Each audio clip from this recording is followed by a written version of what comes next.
All right, you English scholars, what if prepositions made all the difference with disability?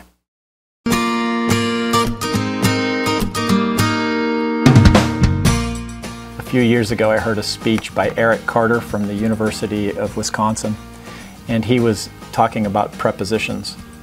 And a friend of mine, Ann Holmes, helped me develop his work even further, talking about prepositional phrases and how they affect us. The way we talk exposes the way we think.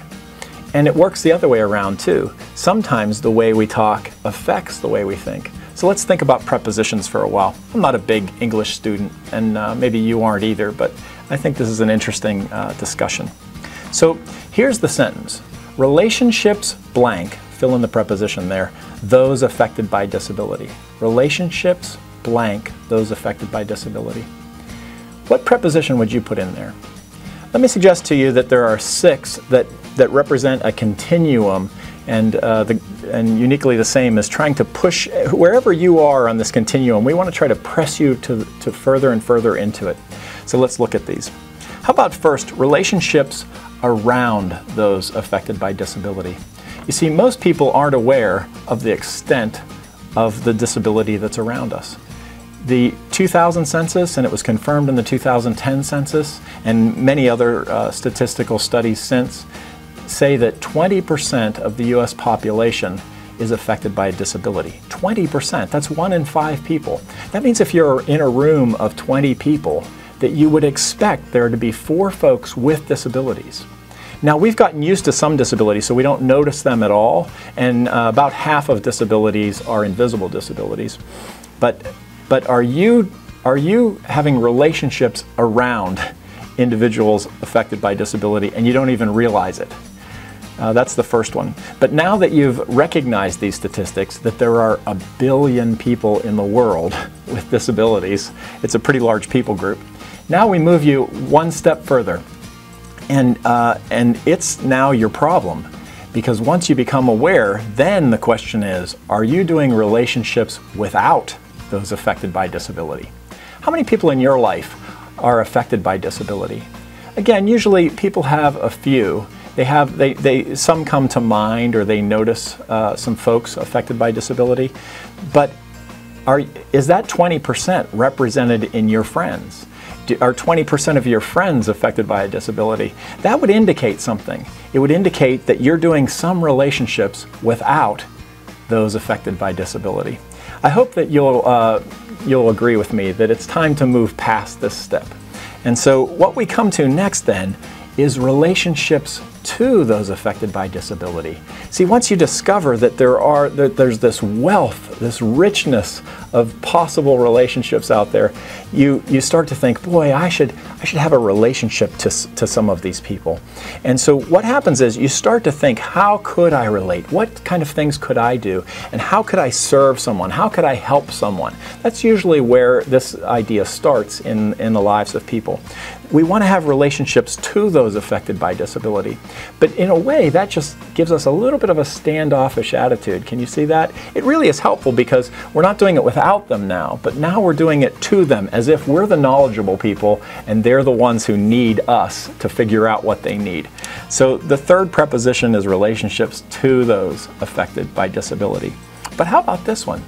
Relationships for those affected by disability. You see, now we've turned it around so that we're saying, I wonder what that person needs in a relationship from me. Rather than my determining what needs to be done to them, I'm asking them, what could I do for them? How can they define what kind of a relationship we have? So a relationship for those affected by disability. But of course, that's not the highest one. There are a couple more still to go.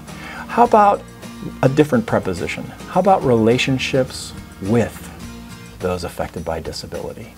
That's where we want to be. You see, that's inclusion. That's bringing people into a relationship with them. You're side by side now. There's no hierarchy. It's just friends working together. Relationships with those affected by disability.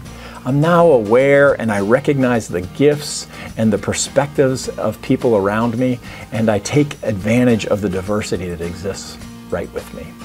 You see, this is the ideal where our culture has gotten us today.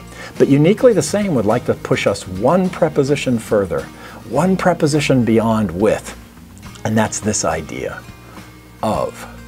Relationships of those affected by disability. Because you see, there is no us and them when it comes to disability truly. The reality is that each of us has our own strengths and weaknesses. Sometimes the same characteristic is both a strength and a weakness. It's both a disability and an ability. Do you understand? It changes our character. It makes us better in some ways, and it makes life more difficult in some ways. Every one of us is that way.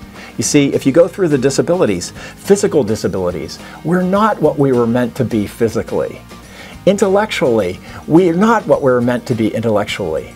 We're not what we were meant to be in sensory standpoint. And when you think about social relationships, we're not all we were meant to be socially. So there is no such thing truly as disability. It's a continuum. We each have different characteristics. There are different varieties and variances. Now, I'm not saying that disability doesn't have its struggles. Please understand, I'm not trying to demean people with disabilities and say that my life as a typical person is the same as yours. That's not my point.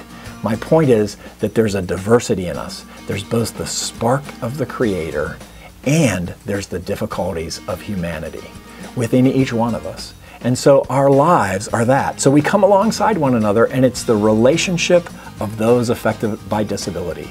It's not us and them. It's just us, each of us. Because I'm uniquely the same. You're uniquely the same.